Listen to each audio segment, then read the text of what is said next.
So the University of Colorado Law School acknowledges that the university sits upon land stolen from the Ute, Cheyenne, and Arapaho people. And further, we acknowledge that 48 contemporary tribal nations are historically tied to the lands that make up the state of Colorado. And it is my pleasure to introduce Professor César Cuauhtémoc García Hernández. He's a professor of law at the University of Denver. His first book, Crimmigration Law, was published by the American Bar Association in 2015. His current project focuses on the arbitrariness of the border between the United States and Mexico. Cesar's op-eds have been published in the New York Times, Los Angeles Times, The Guardian, Newsweek, Salon, and La Opinión. He regularly appears in news stories about immigration matters, including on MSNBC, NPR, and Univision.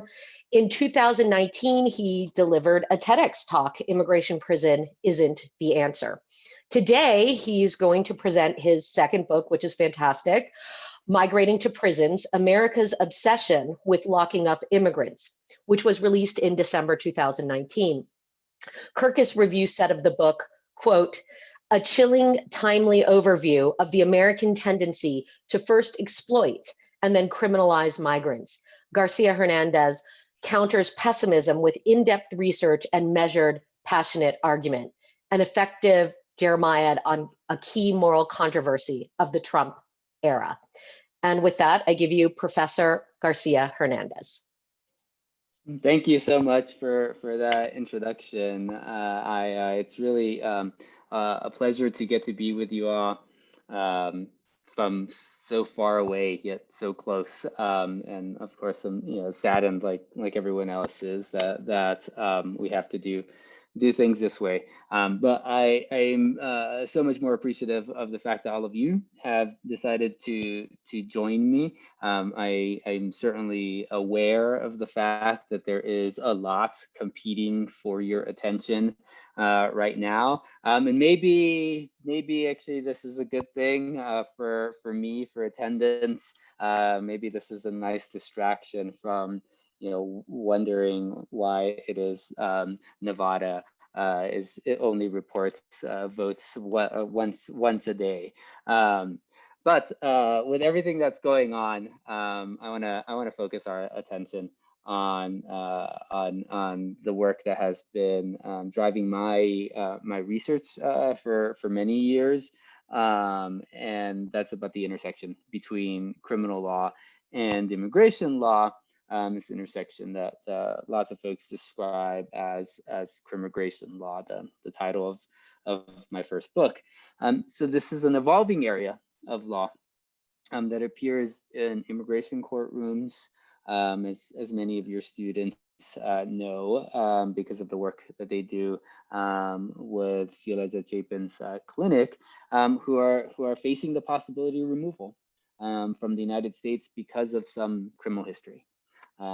This is an area of law that appears in criminal courtrooms as criminal defense attorneys who are struggling to advise clients who are not US citizens about the risk of deportation. And it appears in the faces of people who are locked up while police forces and courts decide who's going to get to remain in the United States and who's not. And over the last few years, I've been focusing on this last piece, on the use of imprisonment to enforce immigration law inside immigration holding facilities today. You can find just about every type of person. There are toddlers who are seeking asylum. There are lawful permanent residents, green card holders, who have decades in the United States and an equally long criminal record to prove it.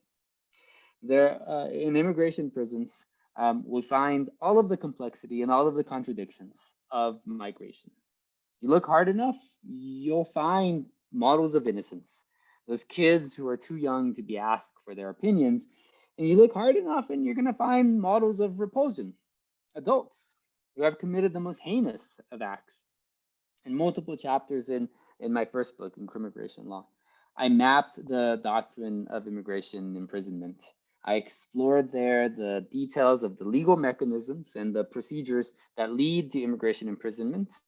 And I did that as well in a series of academic articles that I've published over the years.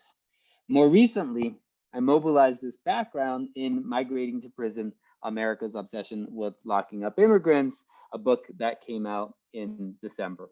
I hope that you had the opportunity to read the book's introduction, which I shared. Now, Migrating to Prison reminds us that we have not always done things the way that we do so now. And it also reminds us that it was not inevitable that we would adopt this particular course. Courtroom arguments and on-air debates about immigration law enforcement policy often overlook that immigration imprisonment developed out of a fear of people categorized as racially undesirable. And it thrives because of corporate profit and political windfall. All the while, real people suffer. And this is why I've concluded that immigration prisons are indefensible, that we should abolish them. As I do in Migrating to Prison, I'll use the next 20 minutes or so to describe the immigration prison system that exists today, how we got here, why it continues to grow, and then I'll begin to lay the groundwork for imagining a world without immigration prisons before inviting your questions. So first, let's take a step back in time. It's 1954, and Dwight Eisenhower, is the war hero, is in the White House as president. In a move that sounds like mere fantasy, his attorney general at the time announced that the United States would stop detaining migrants, even if they clearly lacked permission to be here. In November of that year, the New York Times, reporting about this policy shift, wrote this: "The last detained alien, a Norwegian seaman who had overstayed his shore leave, was a passenger on the battery-bound ferry." That is, this Norwegian seaman, his name was Arne Peterson. He had received the government's permission to come to the United States, and the permission had come and gone. It expired, and he was still here. And he was in the government's custody, and yet the government released him. In fact, put him on a ferry into the Battery in southern Manhattan. And we have no idea what happened to Mr. Peterson after that. For 4 years later, Justice Tom Clark, writing for the Supreme Court, reflecting again on the same policy, explained, "Physical detention of aliens is now the exception, not the rule. Certainly, this policy reflects the humane qualities of an enlightened civilization." Well, just as it was possible to take a turn toward enlightenment, it's possible to take a turn away. And that's exactly what happened. When dark-skinned migrants began arriving without the federal government's permission in the late 1970s and the early 1980s, federal officials turned to prisons. First, there were the Haitians, hopeful that in the United States they could escape political and economic turmoil. The Carter administration confined them. Within a few years, Cubans leaving the island from the port of Mariel joined Haitians on their northward trek. The Reagan administration expanded and formalized the detention policy. And by the mid-1980s, Haitians and Cubans had been eclipsed by Central Americans seeking safety from the violence that was racking that region. And they too were imprisoned. They were sent to federal penitentiaries, they were sent to military bases, they were sent to prison-like detention centers run by the now non-existent Immigration and Naturalization Service, the INS, the predecessor to today's ICE, Immigration and Customs Enforcement Agency. Let me tell you about one of these people, one of these Central Americans who came in this period in the 1980s, a teenager named Jenny Flores. Her birthplace, El Salvador, was in the midst of war when Jenny headed north. And when she got here, the INS locked her up in a converted hotel surrounded by the concertina wire, the barbed wire. She was forced to remove her clothing and she was searched. She sued and she became the named plaintiff in the Flores settlement agreement that still sets the bar for the government's treatment of detained migrant children. But with support from President Carter and then President Reagan, immigration imprisonment as a policy began in its modern manifestation with bipartisan support. and it's continued to have bipartisan support. President Bush, George H. Bush, H.W. Bush, right? I forget, too many presidents that have been presidential possibilities that I've been thinking about recently. President Bush kept people in Guantanamo years before Guantanamo would become infamous as the site of his son's chosen location for post-September 11th individuals. And for a time, after President Bush lost re-election and President Clinton was elected, for a time, President Clinton left them there. The next President Bush, George W. Bush, separated parents from their children. And when it learned of this, Congress balked at the idea. And Bush relented by building a detention site where families could be confined together. Well, President Obama later shut it down. But then a few years later, Obama actually opened up 2 similar sites. Family residential centers, the government calls them. Critics use the phrase baby jails. And this brings me to immigration imprisonments present. Today, immigration prisons are everywhere, and they take just about every form. There's an old motel in Tucson. There's a collection of county jails in northern New Jersey. There's a concrete fortress outside of Seattle. And some people, like Jenny Flores, are there because they dared to seek safety in the United States. Others are there because they flouted government requirements about the proper way of arriving. Coming here without the federal government's permission, that's a federal misdemeanor. Its close cousin, unauthorized reentry, is a federal felony. Still, other people are locked up because the government wants to strip them of the permission that they already have to be here. Take Jerry Armijo, raised in South Texas, not far from where I grew up. We were both born into this poor, overwhelmingly Mexican community. Only I was born north of the Rio Grande River, and he was born on the southern side, meaning I was born a United States citizen and he was not. After high school, I went off to college, and Jerry went off and joined the US Army and got sent to Iraq. And one day, he was patrolling in his tank. He was a tank commander. As he was making his way to the desert, his tank went over an IED. It blasted right through the bottom. It damaged the vehicle. It injured Jerry. He got sent back to Texas because of the injury. Well, he didn't get the support that he needed, the medical support that he needed, the mental health support that he needed, the financial support that he needed. And so, like lots of other people, he started falling into drugs and eventually into the criminal justice system. And one day, ICE picked him up and sent him to a nearby immigration prison, beginning the process of trying to deport him. Well, as some people enter into the immigration prison system and other people exit the immigration prison system, migrants are counted and they're commodified. The federal government spends billions of dollars on immigration prisons every year. And this largesse is welcome news to private businesses and to local governments.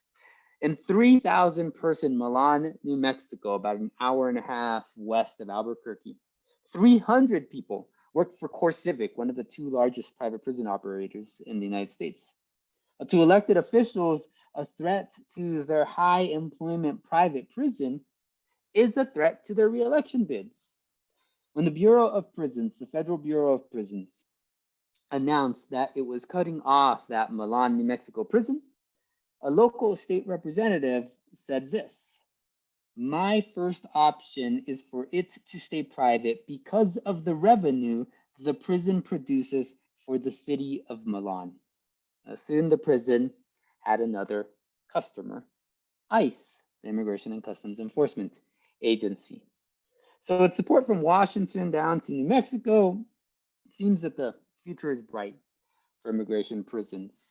After all, in this topsy-turvy world that we live in, Our collective moral compass has swerved to the point that we no longer debate whether we should lock up children. Instead, we're debating whether we should lock up children by themselves or with their mothers. As detaining kids with their mothers is offered as the humanitarian response to taking children from their parents. When that's our reality, then imaginations have already run wild. So what was once a fantasy for some and a nightmare for others, it's become policy for all of us. And so if nightmares can become a reality, then I ask, why can't dreams? And this is why I've come to abolition. Instead of an immigration law enforcement strategy, afraid that migrants will pour onto our streets and into our schools, I imagine a different future. I imagine a future in which immigration prisons do not exist. And I know that this is necessarily a long, winding road, and I certainly do not pretend to have all the answers that can get us from here to there. But I do have some thoughts about how we can start heading in that direction. Beginning with the realization that immigration imprisonment is not about the rule of law. It's not about right or wrong. It's about the politics of fear refracted through the dirty prism of racism. Immigration policing is racially skewed. Government reports tell us that tens of thousands of Europeans violate US immigration law every year, now just like they did back when Mr. Peterson was detained on Ellis Island. Yet, ICE's prisons are not overflowing with Brits and Italians. Almost all of its detainees hail from Latin America. Today, immigration policy embraces myths that migrants are boogeymen. To President Trump, they're rapists and beheaders. To President Obama, they were felons, not families. Well, reams of evidence show that migrants commit less crime than the native born, but less crime does not mean no crime. Today, immigration law embraces fantasies. The migrants are aliens, to borrow the word that immigration law formally uses to distinguish humanity into two camps, US citizens and everyone else. But aside from the most famous of aliens, Superman, migrants are not aliens. And migrants are just people. And like most people, most of the time, migrants are profoundly ordinary. We in the United States like to imagine ourselves as exceptional. And when it comes to migrants, we demand of them the exceptionalism that we imagine in ourselves. Well, I think it's long past time that we remove myth from immigration law and policy. Immigration law is anchored in our nation's original sin, slavery. The Constitution's only explicit reference to migration comes in the Migration Clause, the bar on congressional attempts to stamp out slavery before 1808. The nation's first naturalization law limited full participation in our political community to free white persons. And the modern era of immigration law that began a century or so later in the late 19th century, during the era of Chinese exclusion, that Erica Lee has so aptly described as having helped build an organized system of control and surveillance. Well, what began as an important legal dimension of white supremacy remains mired in the worst moments of our nation's past. Even if law's prism, reflecting not logic, but human experience, to paraphrase Oliver Wendell Holmes in The Common Law, now shapes that light differently. Today, the overt emphasis on racial restrictions has been replaced by a bipartisan commitment to targeting people stained by the criminal justice system. Over the last few decades, the Supreme Court recognized in a 2010 decision by Dia versus Kentucky The United States has witnessed in the words of the court, a steady expansion of deportable offenses. And at the same time, a reduction of options to escape the immigration, prison, and deportation pipeline. The court wrote in that case, under contemporary law, if a non-citizen has committed a removable offense, his removal is practically inevitable. Well, that's not always been the case, and it should not always be so. I'm currently developing what I hope will become a robust defense of migrants who commit crime. The people who politicians like to refer to as criminal aliens, arguing that crime should bear no weight when determining who is allowed to remain in the United States. In this project I'm calling In Defense of the Criminal Alien, I put at the center of my analysis our flaws as individuals and as a political community. And I hope this project will offer an expanded sense of citizenship, building on the work of people such as your colleague, Ming Cheng. Before the middle of the 20th century, migrants could not enter citizenship if they were racialized as undesirable. At the same time, migrants could enter citizenship if they pillaged, raped, or murdered, as long as they did so more than 5 years before applying for naturalization. Well, Louis Loftus Repouille, I'm sure I'm butchering his last name, it's Repouille. Louis Loftus Repouille did not wait. An aspiring US citizen, there was no question that Mr. Repouille had murdered someone. In the words of Judge Learned Hand's opinion for the Second Circuit, on October 12, 1939, he had deliberately put to death his son, a boy of 13, by means of chloroform. 4 years, 10 months, and 1 week later, Mr. Repouille applied for naturalization. That was too soon for congressional taste.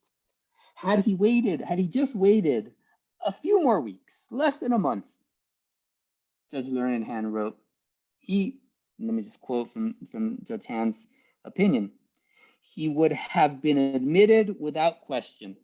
The pitiable event, now long past, will not prevent Repouille from taking his place among us as a citizen, essentially inviting a new application for naturalization. Well, today, federal law is clear. Murder, whether it's of your son, a 13-year-old son, or not, murder is an aggravated felony. And an aggravated felony conviction today means no good moral character, without which naturalization is off the table. Today, there's little room for criminals among the citizenry, at least according to immigration law, because, of course, the citizenry is actually full of criminals.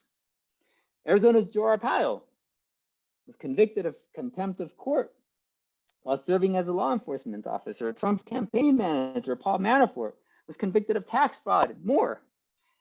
Meanwhile, Republicans and Democrats tarred a man named Jose Garcia Cerate as a fiend. They pointed to him as the diabolical face of liberal failures to crack down hard enough on migrants. Dianne Feinstein, the California senator, criticized San Francisco.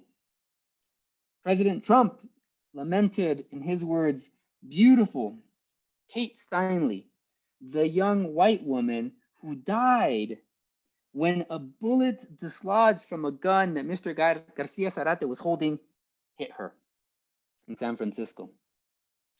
Well, he was prosecuted and a jury acquitted him. Redemption for some, punishment for others. When this is the state of affairs in the criminal justice system, adding immigration consequences only further subverts the legitimacy of the legal system.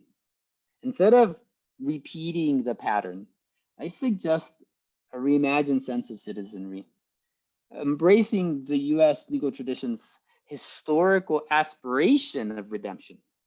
In defense of the criminal alien, urges a conceptualization of the citizenry as what it is, a motley collection of outcasts and scoundrels, of misfits and deviants. And then there's all the rest of us who just top off at plain boring, ordinary people living mundane lives, peppered by those moments in which we fall short of our own unexceptional standards. These parts of ourselves, which are always there, are the parts of ourselves from which we hide. These parts of ourselves, which individually evolve. Today we're flawed in this way, tomorrow we'll be flawed in that way. These parts of ourselves form a category of trait that is cumulatively over our lifetimes immutable. Our imperfections change, but our imperfection defines us. These are the parts of ourselves that are the stranger within ourselves. To borrow the language of immigration law, these are the parts, this is the part of ourselves that is the alien. The alien has arrived. He's here inside me. Indeed, he always has been. And he's not going anywhere, so we might as well get used to him. Instead of trying in vain to cast out the alien, we should correct our distorted self-image and look to atone for immigration law's self-righteousness by embracing the aliens in our midst, all of them. Thank you. I look forward to your questions.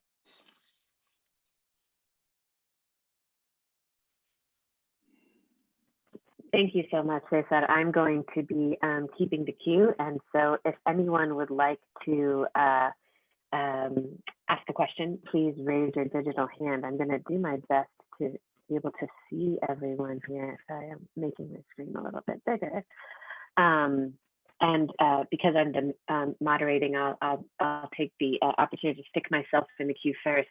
Thank you so much for the wonderful book and the engaging presentation. I don't know if you saw this, but earlier in the semester, we had Professor Jody Armour also here presenting through the faculty colloquium, and a lot of, as you were talking, some things that you spoke of resonated with me and reminded me of things he had spoken about, specifically the way that you started off with and returned to the fact that in many ways migrants are, like the rest of us, and not, and there's a lot of myth dispelling to go around, which I think Professor Armour's talk had a lot of. But the other thing that he was really emphasizing, and I'd like to ask you about in your, your abolition approach here, is he said that his argument was it wasn't that there so much that there were necessarily a bunch of people of color being locked up who shouldn't be, although there were people in for minor crimes or marijuana offenses and things like that, but noted that, in many cases, they're there for particularly heinous and horrible things that they did, but that nonetheless, we need to get over our obsession with incarcerating people, and in sort of a way of like saying, like, rather than lowering, rather than like raising the bar of punishment for all people of all colors, right? So that everyone's being punished as much as, say, an African-American man is being punished, that we lower the punishment across the board to what we would expect, for some other more privileged person to do. Do you think that theory fits or doesn't fit so much with the immigration system? Yeah, so thanks so much for that, Cristel. Yeah,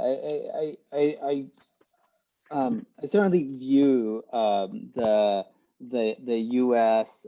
Fascination with imprisonment as a form of fetish. This idea that it can capture, it can solve almost any ill. and as a result, it has this constant appeal. And in the immigration context, I certainly think that there are some people. I know that there are some people. The empirical evidence clearly indicates who are not going to show up for court dates. Now, there are a couple of ways, and along with failure to appear, absconding, the other legal basis for ICE's decision to hold somebody is dangerousness. That somebody will endanger the community while they're out in the community waiting for the termination of their immigration issues. Now, that certainly is gonna happen anytime we're dealing with a large population of hundreds of thousands of people. There's almost no way in which that's impossible to imagine. But there are a couple of things to say to that. First, we need to instead of simply turning to imprisonment, ask about the costs. The cost of imprisonment. So if the immigration prison is being touted as the way in which to avoid endangering people, well, we need to take into consideration the danger that comes to people by imprisonment. So we have instances of immigration prisoners being assaulted, sexually assaulted. Recently we've seen allegations about unwanted medical procedures being performed on women. Certainly, I would add that to the list of violence that we have to calculate into this analysis. And then, of course, I think there's the violence that happens to the community that the immigration prisoners themselves are a part of. Their children, their spouses, their friends, right? Who people who all of a sudden find themselves with this hole in their communities because somebody is no longer around to be part of it. Those are all some of the consequences that I think we often overlook, all of which have effects, adverse effects. When we think about children and the adverse effects that having a parent incarcerated, it doesn't really matter whether the parent is being incarcerated by the Denver sheriff or by the Immigration and Customs Enforcement Agency at the prison in Aurora, right? That's down the street from a few miles away from the holding facility in downtown Denver. Those consequences are just as real, and so I think we have to broaden the scope of the analysis if the claim is this is going to be a help. And secondly, there's all kinds of other ways that we support people who are going through legal processes that we simply don't do right now. Access to counsel is the most obvious one. I think for me as a lawyer and as a law professor, because there is no right to appointed counsel, which means in immigration proceedings, which means that the majority of people who are going through the immigration court process while they're detained are doing it without a lawyer. And I don't have to tell you all that anytime you're going through a high stakes legal proceeding, not having a lawyer puts you at a pretty significant disadvantage. And we see the empirical data that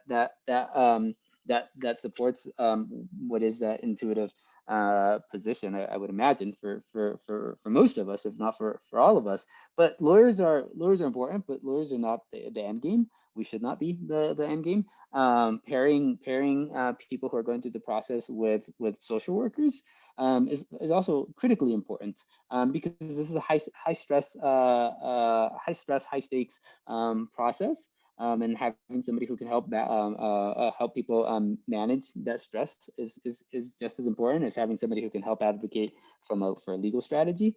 Case managers are going to help people figure out where do you have to be, when do you have to be there, how are you going to get there.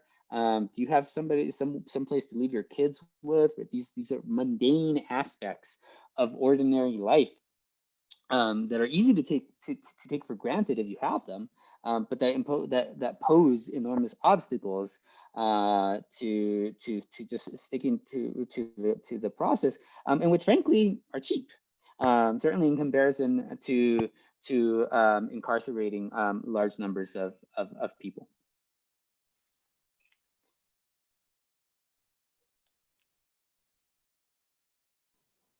I think you said Violeta. You were on mute, but I read your list. Sorry. Yes. Thank you very much, Cesar. And next in the queue, we have Violeta. Thank you, Cristelia. Thank you, Cesar, for the talk and for your book. You did just mention it, but it's a nice segue. I have a question about universal representation for immigrants. I mean, you know, the Padilla case has the words that the immigration case is now inextricably intertwined with the criminal case in a lot of ways. And so I think that leaves us with a fairly strong argument that immigrants should have their own Gideon versus Wainwright, and that we should be appalled that immigrants are appearing in proceedings without attorneys, and that we should certainly be finding a way to provide them with an attorney at the federal government's expense, because you're right that we're spending a ton of money on immigration enforcement. The Department of Homeland Security has the largest budget of all the federal agencies, I think, combined. And it's not that there isn't money, it's just that there isn't the will. And I'm wondering what you think then the chances are, as I do hear in the atmosphere more and more push for universal representation of immigrants, do you feel like that's an achievable goal, or do you feel like there are still insurmountable hurdles to that? Yeah, thanks for that, Violeta. I think it's the largest of all of the federal law enforcement agencies combined. So it's larger than all of the other law enforcement agencies, FBI, U.S. Marshals, DEA, etc. But your question about universal representation. So the legal strategies have had mixed success, to say the least. And interestingly enough, the constitutional arguments have largely failed. The due process based arguments have by and large not been successful. The most successful arguments have been under the Rehabilitation Act, Section 504 of the Rehabilitation Act, specifically focused on people who have some kind of mental illness that prevents them from advocating on their own behalf in the context of removal proceedings. And since they have this separate statutory right under the Immigration and Nationality Act to participate in the hearing by calling witnesses and challenging evidence, etc., the Rehabilitation Act has served as the enforcement mechanism, if you will, that has actually been successful in convincing courts that they ought to be appointed counsel. But really, that's a meaningful development, but one of limited reach. Because we're talking about not only a small population in comparison to the overall number of people who the Immigration Customs Enforcement Agency detains in a given year, but also this is one of the most sympathetic populations. These are people who literally cannot help themselves in immigration proceeding. So the advocates, after having that success, took the next step of pushing for representation, appointed counsel in the context of children, kids who are facing forcible removal. Same legal arguments are gonna either result in them being ordered removed or result in them being allowed to remain in the United States, except they're children, so they cannot and should not be expected to defend themselves. And yet that did not succeed. The Ninth Circuit, and so the prospects on a constitutional basis, I think I think it's possible. There's been some more litigation recently that I think has made it possible to imagine a situation in which the due process clause can be brought to some more effective, some more a fuller life in this context. But by and large, it's not a particularly promising endeavor. So a statutory change is where I think you would hope to see some change, some development. Right now, the Immigration Nationality Act says that people in removal proceedings have the right to counsel, but at no government expense. And that poses a really stringent bar. But I think there are other things that government agencies can do. First of all, there's a growing willingness, or there has been a growing willingness in the last 3 years or so, by local governments and some state governments, mostly local governments like Denver, including Denver, to develop immigrant defense funds, meaning local money that is targeted at hiring lawyers for people who are going through removal proceedings. Here, it's specifically folks who are in Aurora.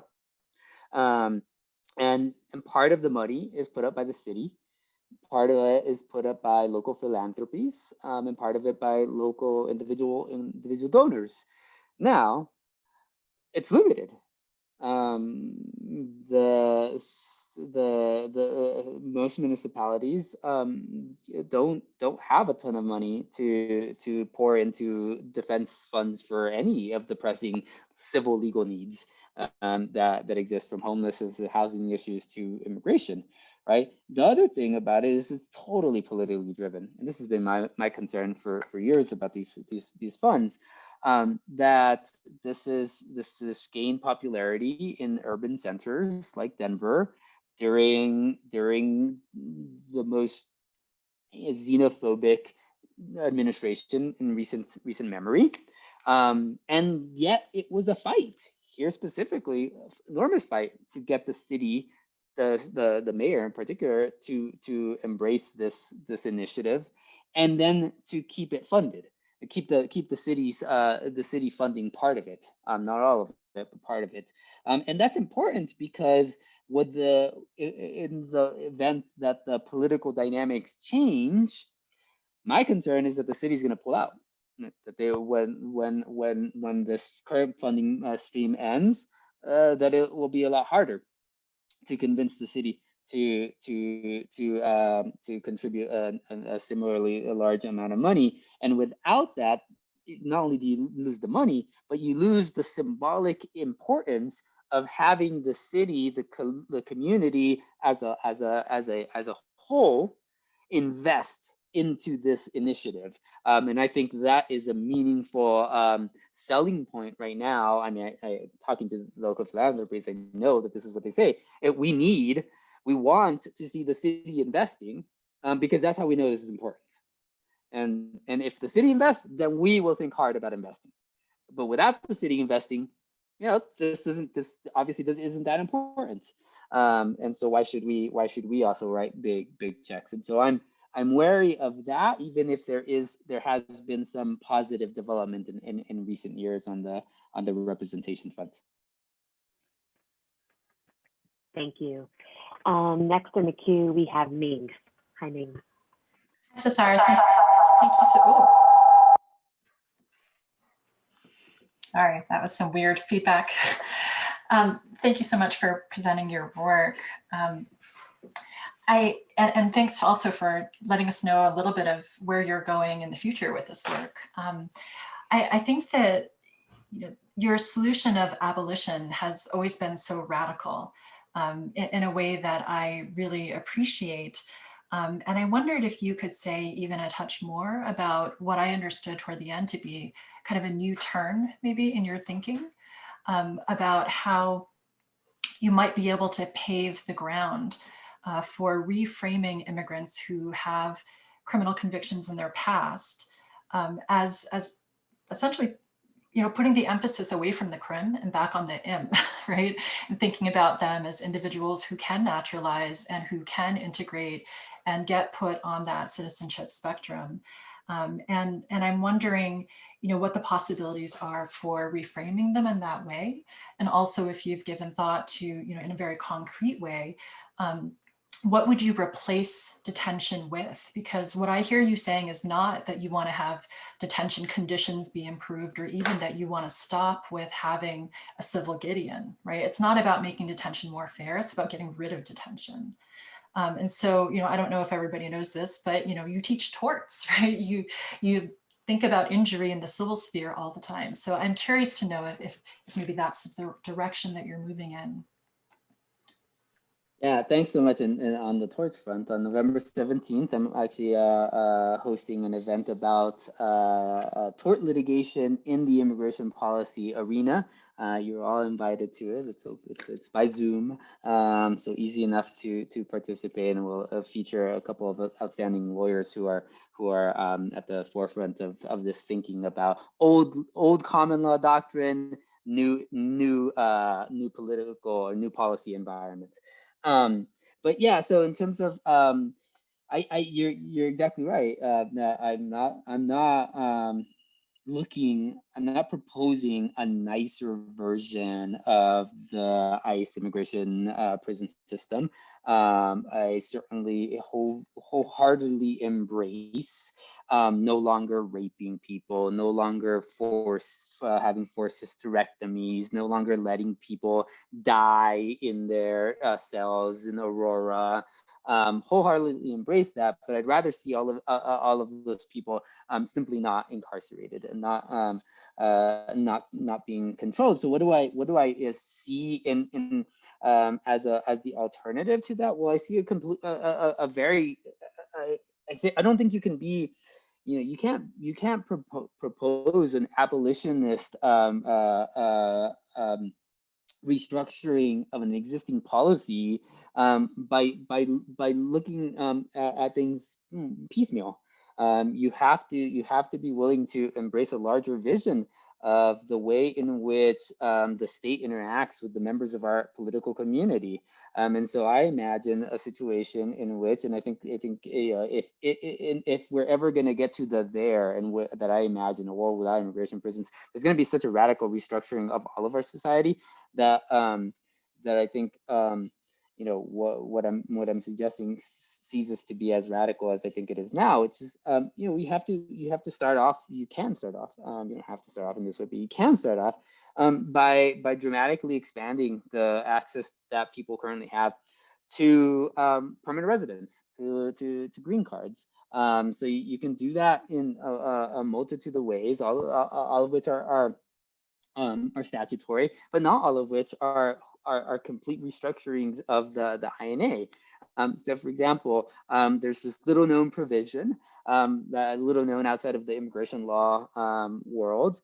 Actually, I'd say outside of the immigration law scholar world, I think most practitioners don't have any reason to know about it. Registry.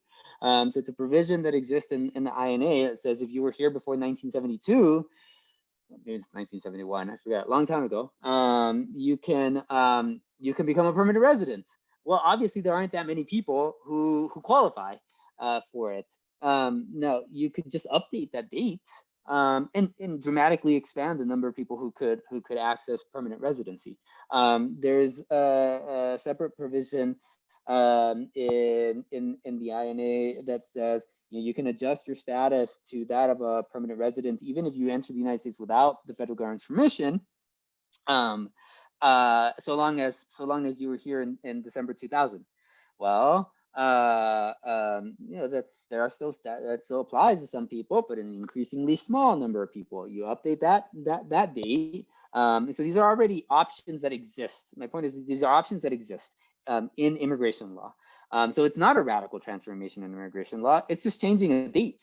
It's changing. It's one congressional amendment enactment that alters a few digits. Along with that, I think you have to make it easier for people to comply with immigration law.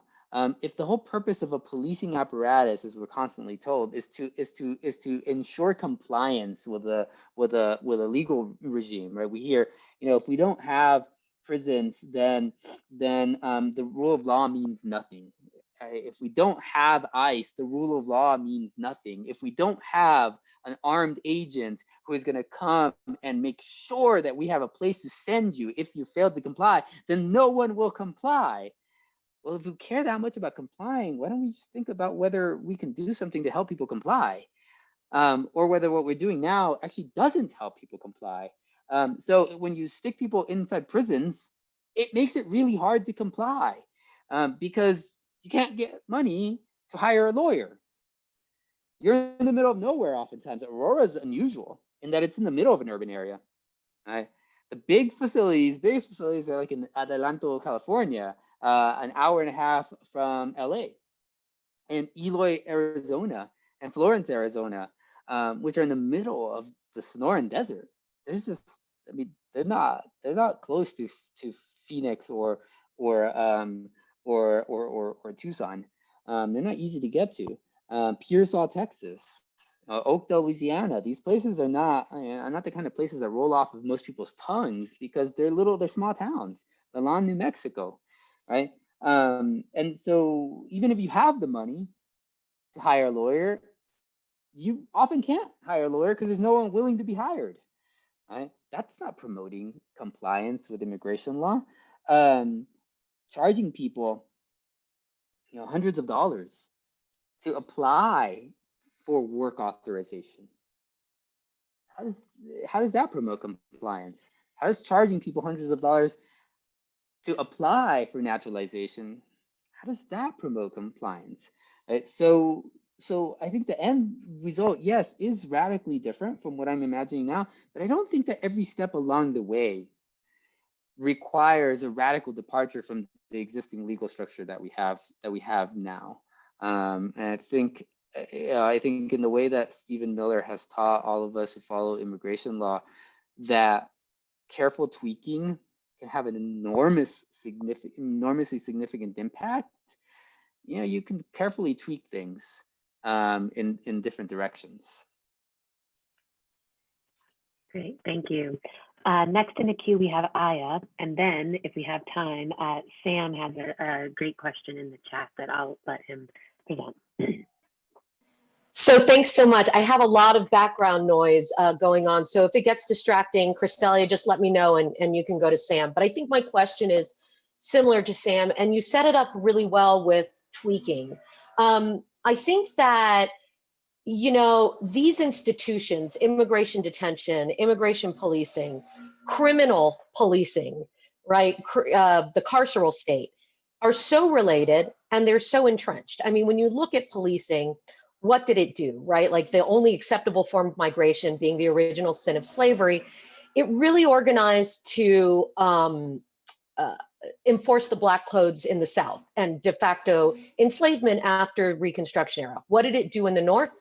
It controlled Eastern European immigrants who were a challenge to the new burgeoning industrialized interests, right, at the turn of the century. So that's the purpose of these institutions, right? They were always about managing certain statuses and certain populations. But I just don't think you're going to get people to realize it, right? So the imaginary is, okay, immigrants are criminals, criminals are criminals, and we need this policing and criminal law to deter crime. And then you look at the statistics and, street policing actually doesn't deter crime. It can be criminogenic. Actually, these people are showing up on their own, and it makes it harder on them when they're doing revolving door jail stints. So we have this mythology, and the best the left, or I should say the liberals, have ever done is to say maybe something like the system is broken, or this is a set of solutions in want of a problem. And because of this, I have lapsed into total despair because these institutions are so entrenched. They're so part of this mythology of America. They so transcend political boundaries. And, you know, I think every tweak deserves its own very granular study, but a lot of these tweaks have done nothing more over the long arc, right? Like the long moral arc, than to shore up the legitimacy of these institutions. And then this last election, it just blows your mind because, even the Democratic Party itself, where you may or may not put your hopes on it, is saying, oh, like defunding the police, that's the reason why, the election is so close. Or, look at South Texas on the border, Latinos, they're really for Trump. And so I guess what I'm saying is I despair of politics, and I just don't think we can move forward with democracy on this one. So what's the answer, that the radicals do like a takeover and dismantle these institutions?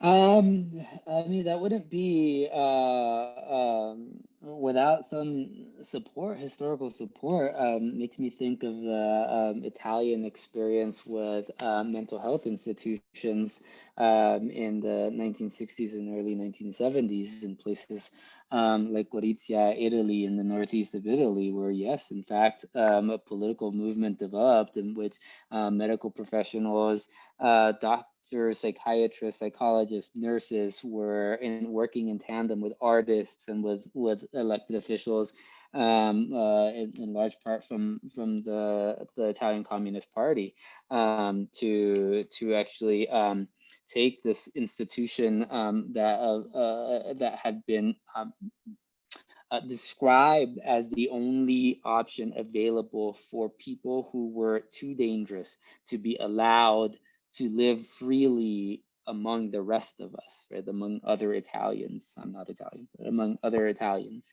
And they actually, they did take over the institution, and did all kinds of radical things, like let the people who I think at one point would better be described as inmates and start treating them like patients, providing medical care, and eventually getting to the point where the patients started, they developed a democratic governance regime for the institution, in which the patients actually were part of decision making over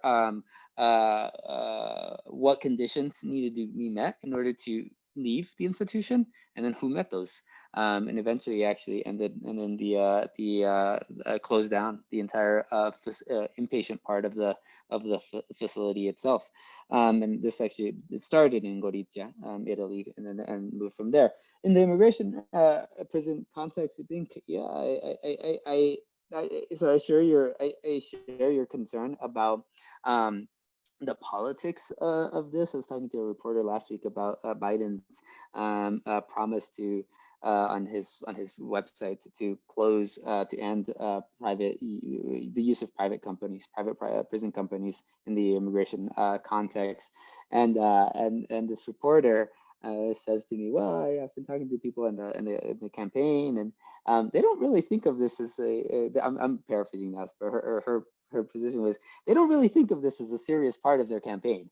Like, yeah, of course they don't think of this as a serious part of the campaign. Yeah, I have no hope that the Biden administration, if we get a Biden administration, is the first thing that they're gonna do, or the 100th thing that they're gonna do, is willingly decide to shut out private prison companies. Nothing's gonna happen unless they're pushed to happen. Right, so is my hope in the Democratic Party? Of course my hope's not in the Democratic Party. The Democratic Party gave us President Obama and Vice President Biden, which saw the largest immigration prison population in the history of the United States until President Trump. So no, my hope is not in the Biden administration. My hope is in the people who are organizing to reimagine the way that we collectively view immigration as a phenomenon, and migrants themselves as people, right? as members of our communities, who have a rightful claim to participating. Do I think that do I think it's possible to radically shift things from one day to another? Of course not. But I do think, I have to think, that it's possible to see a radical reimagining of this policy issue, because we've seen radical reimaginings of policy issues over and over again. When the Eisenhower administration decided to close down some of the many of the facilities that were on the East Coast and on the West Coast, you know, it didn't do so because all of a sudden the Eisenhower administration thought of immigrants as these like wonderful people, like nice people, want them to be my neighbors and my family members. No, this was the year of Operation Wetback. Same time, right? What happened was these places were getting old, so it was costly to keep them running. B, Cold War was happening. The Cold War had just started. Korea had already been the proxy battle between the Soviet Union and the US. We needed allies. We wanted allies, right? We wanted allies who were not yet aligned with either the Soviet Union or us. And the Eisenhower administration came to realize that it was hard to woo allies when we were mistreating their citizens. And so they came to view immigration policy, domestic immigration policy, as part of their national security strategy, right? And so I don't think that it's possible. I don't necessarily even think it's preferable to spend a whole ton of resources convincing people who are perfectly fine with people who look like me dying, that I shouldn't die, right? That people who are perfectly fine with ripping children, literally taking them out of the hands of their parents and trying to convince them that that's wrong. I'm not capable of doing that, right? If you haven't already gotten there, I'm not the person who's going to convince you to do that. It's for me, it's a question of politics, right?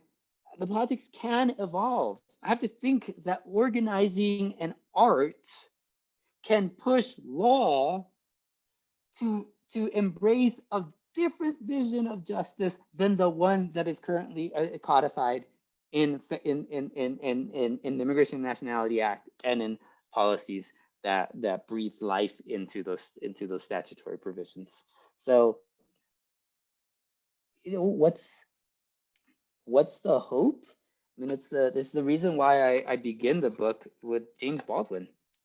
I know that what I am asking is impossible, but in our time, as in every time, the impossible is the least that one can demand. I don't know why we have hope. I just know that we have to have hope.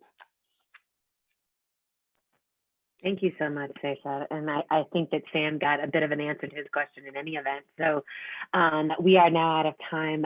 Please join me in thanking Cesar for his time and his enthusiasm and passion for such an important project. And we will see all of you for the continuation of our faculty colloquium next semester.